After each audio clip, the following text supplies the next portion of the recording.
Good evening. Well, if I've got my editing schedule correctly, then you should be watching this on a Sunday evening, and I hope you've had a great weekend. I'm filming it on Friday night. It is a beautiful evening, although there's flies all over the windscreen of my Fiesta, which makes for quite a strange vista. I've got a beautiful sunset behind me, and I can see a pretty much full moon.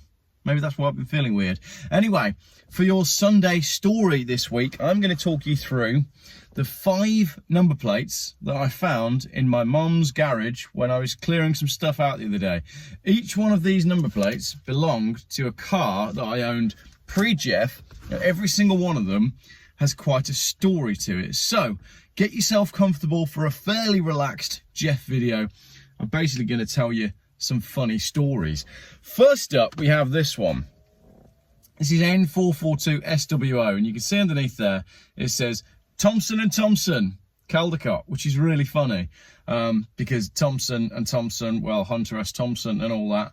And this actually belonged to a BMW E36 M3. It was a 3-litre saloon, manual, Boston green with black leather.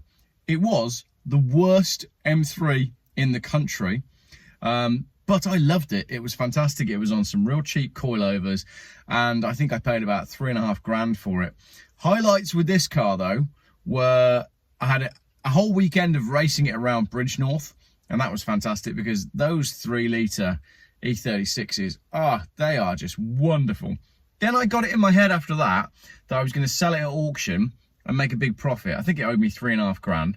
I'd done the Vanos system, and then I'd had a garage replace the exhaust for me, and they'd fitted it really badly. So the exhaust pipe on this M3, it just looked horrendous, like it would put you off. So I sent it to auction down at Brightwell's, and I've already done a video on that one about how on another occasion I crashed my Citroen into the gates at Brightwell's auction house.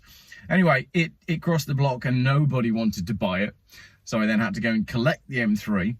But driving the M3 back from the auction, I had one of the best drives of my life. And actually, all of these number plates are connected to fantastic driving memories that I have. But we'll get on to that in a minute. Anyway, in the end, I could not get rid of the M3 for love nor money. So me and my brother part exchanged it. We gave a little bit of cash on top, and we got out of the M3 and into a Mercedes-Benz E55 AMG Estate, which is a whole nother story all on its own. But that was my E36 M3 saloon. I don't know if it's still around today. I put a private plate on it. I think it was something like JXZ 5085. So maybe I'll have a little look and see if I can find if that M3 is still around. If you've got my old M3, don't worry, I don't want it back. But it'd be nice to know where it is. Next up, we have another BMW. This time it is K21 FUV. Now, this was a BMW E30, 1990. What's that? 1992. JK. It was a green. It's another Boston green. I think it was Boston green, actually. It's an E30 convertible. Now, what's funny is two of the number plates, well, all of the number plates in this car relate to the same summer, and that's the summer I met my now wife. But this car arrived off of eBay. It was a non-runner, I think, and I paid £1,000 for it.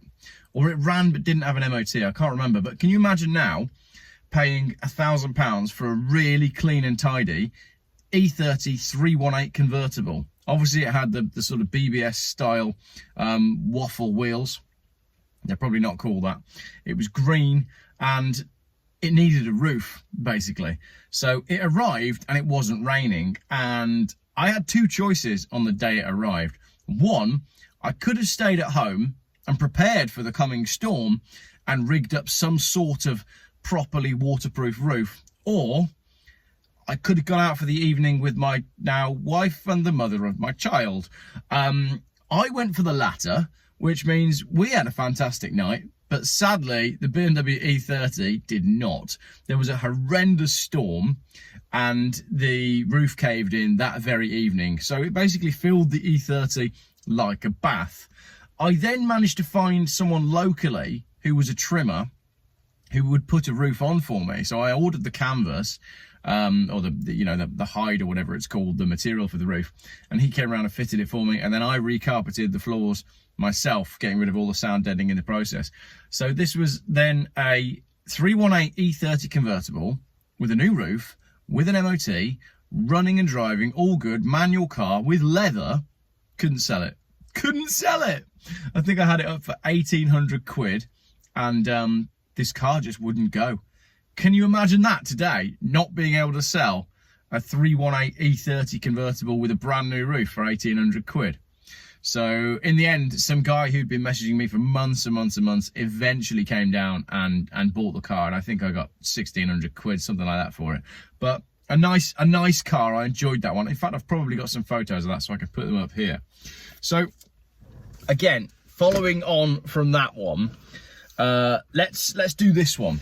This is V6 ORD. Now, this one was originally on a Mark V Ford Fiesta Zetec S, not unlike the car that I'm sitting in now. It was red and it had horrendously rusty arches. Where did it come from? I think I bought it from Dodgy J, who I've talked about on the channel before. The rear arches were completely shot, but it was fast and it ran really well. So when it came to this, I don't know if it was before or after the BMW story, but needless to say, myself and the now wife were going on a date, and I decided to use the Fiesta. But unfortunately, the Fiesta didn't actually have a starter motor, and maybe that would have been the sign that, you know, she was the one to marry, because despite the fact that it was date night and we were both dressed up smart, she didn't mind that every time we wanted to move from one location to the next, we had to sort of cool runnings the car to get it started. So very fond memories there. Also, I somehow managed to whip this number plate off the car and sell it, despite the fact that the previous owner wanted it. And I'm not quite sure from an administrative point of view how I managed to do that. The car was eventually sold without this number plate on it to a chap that was going to turn it into a track day car back in the days when Zetec S's were all over and you could buy them cheaply. So yeah, sadly that car is probably now gone, but fond memories with the Zetec S because of the, you know, first date with the wife. And we then did get a Zetec S as a family car some years later. I think that one also came from Dodgy J actually, but that was a low mileage car. It was silver, it was lovely, and that one was sadly written off when a colleague of mine went to move it in the car park and accidentally reversed it with the door open and ripped the door off and bent all the frame, and that sadly went for scrap, even though it's a really clean car. So 2 Zetec S's. I've got a lot of Fiesta stories which I'm going to tell in another video, because my family have gone through a fair amount of Mark 4 and 5 Fiestas, and they're all funny stories in and of themselves. So that's 2 BMWs, and now we're moving on to our second Ford. This one, G510 WPL. It is a Ford Escort XR3i Cabriolet. I loved this car. It was white. I bought it on Facebook Marketplace for £1,000 because someone wanted it off their lawn. Did a little bit of work on it and I ran it for a whole summer. It was ace. I think I just split up, this predates the other cars. I just split up with a long-term girlfriend. I was rocking around the XR3i with a whole load of people, and we ended up going down to summer solstice, actually, down at Stonehenge on the longest day of the year. We drove the entire way down there with the roof off, 5 up in sleeping bags. And then when we got there, I had to play catch up because all the people that I was with had been drinking the entire run down from, I think, sort of Cheltenham way down to Stonehenge. So by the time we got there, they were absolutely hammered and I had a little bit of catching up to do. I then quite famously overdid it really badly and never made it to Stonehenge, but I did manage to sleep next to the car on the passenger side after throwing up on the driver's side. So not a great memory. The next morning when we all woke up, the car refused to start. So everybody was leaving Stonehenge whilst we were waiting for the RAC to come and recover us. And I think it ended up being something really, really pathetic, like a fuse for a fuel pump. But then we all drove home again with the roof off and sold that for quite a profit actually all those years ago to someone that was going to use it at shows. And I often wonder if I'm going to see that one around anytime soon. I really loved my XR3i Cabriolet, another one of those cars that you can't find cheaply anymore. They just don't come up for sale cheap, or they're totally rotten. There is one number plate that I don't have with me. I don't know where it's gone. Maybe it's in my dad's garage, but I've got to give a mention to D995HHU, which was a Vauxhall Nova. Now, when I sold my Volkswagen Beetle, my first car, it wasn't really my first car, it was my second car, but that's another story. When I sold my Beetle, the lady got in touch with me. She was on the way, and she said, "Oh, I'm just in Coventry. I've just got to find somewhere to dump my car." I said, "What do you mean, dump your car?" She said, "Yeah, I've got this crappy old Vauxhall Nova, and I'm just going to dump it, and then I'm going to get the train to you." Which, looking back now, seems bizarre. I said to her, "What is it?" She goes, "Oh, it's an SR Nova. It's a 1.3 SR Nova." And at the time, I must have been 17, 18, and there was no way I was going to be able to insure it. So obviously I did the sensible thing and said, "Well, bring it to me. I'll have it." So she drives off in my Beetle. I have this SR Nova, and I thought it was the best thing in the whole world. It was a white SR Nova. It obviously had no paperwork or anything. The headlining looked like it had blood in it in like 3 different places, and it would break down in the same place on the motorway every day. Just as you go from the M5 onto the M42, it would conk out in that hard shoulder, and then I'd have to wait for it to cool down, and it would go again. I was paying £1,300 a year insurance, which at the time was a lot of money. I know people who are watching who are young these days will think that that's a bargain, but back then that was ludicrous. And my dad just thought it was the most ridiculous thing ever that I was paying 1,300 quid to insure a car that was worth about 50p. In the end, I scrapped it. I got £10 for it. A scrap man came and he towed the SR Nova off my drive. It wasn't running, but body-wise and interior and everything, it was, you know, nothing more than a good polish and a weekend's work away from being a really clean car. And I got a tenner for it. £10 for an SR Nova. And I often think about that car because, I mean, who doesn't want an SR Nova? Lastly, there is another car that is connected to a road trip. So this is Carly, K18RLY. Now, this plate was actually on a car that my brother bought, which was an Audi TT convertible 225. I don't think it was a 3.2. He bought it from a dealer, and when he bought it, the private plates, I think, had already been taken off. Obviously, this is the private plate. And the dealer had said to him, "Oh, you'll be all right driving home on the private plate. Just put the correct plates on when you get back," because obviously it maybe just gone through. My brother drove around with this plate on for about 6 months. The complete wrong plate for the car because it had already been removed, and he just never got around to actually just swapping the plates over.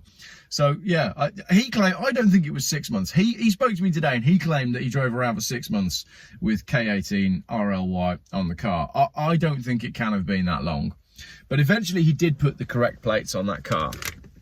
And no, it was a 3.2 because I delivered it. When he sold it, my friend Chloe and I delivered the Audi up to like Norfolk on an evening that was very much like this. It was a beautiful evening. We went in a BMW E36 320D Sport Coupe and the Audi in convoy, and we came back in the BMW. I drove the BMW for most of the way. Then we stopped for a coffee and we swapped over, and then I jumped in the Audi. Now, those 3.2 litre Audis, they're absolutely ludicrous. And I remember accelerating onto a dual carriageway in light very much like this and looking down and seeing I was doing 130. And I remember, I think we had radios between us as well. And then I slowed down and I radioed and I said, "Can we swap back? Because this car is just too much." Those Audis, they were quick little things. And then obviously, you know, we dropped the car off and went home. And a few days later, my brother gets a phone call saying, "Can you come and collect the car? It's broken." And he was like, "Well, it's eBay." It sort of sold us scene. But I think it was a gearbox problem. Those Audis, they're quite delicate for the gearboxes, and then it throws a sensor, and then the car just won't engage any gears. They're well known for it. But then a day later, another phone call came saying, "Oh, don't worry, it's fixed itself." And I don't think we ever heard anything else since then. But yeah, very, very fond places in me and my brother hold very fondly the So yeah, in my family, me and my brothers hold in very high regard Mark 4 and 5 Fiestas and Audi TTs. My brother's had a number of Audi TTs that I've borrowed from him, and I think my personal best time from getting from Birmingham to Newquay was done on a New Year's Eve when I couldn't decide where to spend New Year's Eve. I had some friends in Birmingham, but I didn't really want to hang out with them. I had some friends in Newquay, but it was a long way and I wasn't really sure. And eventually my friend Tim phoned me and he was like, look, just get in your car, drive fast, and you'll get here ready for a night out. We're going out, and we're going out dressed as Swedish ski instructors. I had a ski suit that I'd got from somewhere, and that's exactly what I did. I jumped in the car in Birmingham and got to Newquay in 20 minutes. Well, it wasn't 20 minutes, but it was a ludicrous time. Then I proceeded to get drunk and dress as Sven, the ski instructor. Although I can't remember if I dressed as Sven first and then got drunk, but we had an absolutely fantastic New Year. And then there was obviously someone that I met that night, and then that was a totally different story as well. But it was all very much worth it. So a sort of rambly, conversational, relaxed video with Geoff for your Sunday evening, talking about 5 pieces of plastic. Come on, you must have number plates in your garage or in your shed or on your wall. Is it a little bit like holding on to pictures of ex-girlfriends? It's probably not so much. I wish I had the Nova number plate. That one would be brilliant. I don't really know why they're there. Why did the cars not have the number plates on them when they left? Maybe I replaced the plates. Maybe private plates came on and off. But there we go. That is 5 stories from my past. Let me know what you thought. What was your favourite story of those? Have you owned any of those vehicles in the stories? And yeah, what have you got on your wall and in your garage? And post some of your stories in the comments as well. Thank you very much for watching. And we're going to finish this video by I'm just going to show you where I am. And I'm going to pan the camera around, because it's a Sunday story with Geoff, isn't it? It's like Sunday school. It can go on and on and on. And if you're here and you're watching, then you're invested, aren't you? So let's have a look at these flies, and then I'll pan the camera around. I don't want to open the door, look, because they're all here. Get the camera to focus on them. It's crazy. They're all over the windscreen. But we've got the moon over there. Got this beautiful evening sky. And then if I pan around, could I risk opening the door? Yeah, because they're all on the windscreen. If I pan around, look.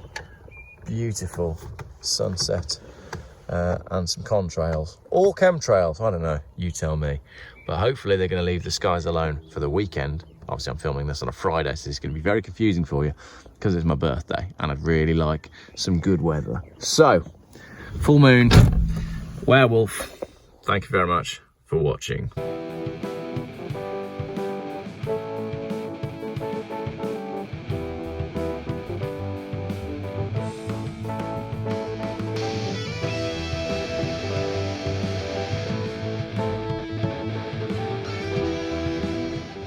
Geoff buys cars. Still, YouTube's most boring car and conspiracy and conversation channel.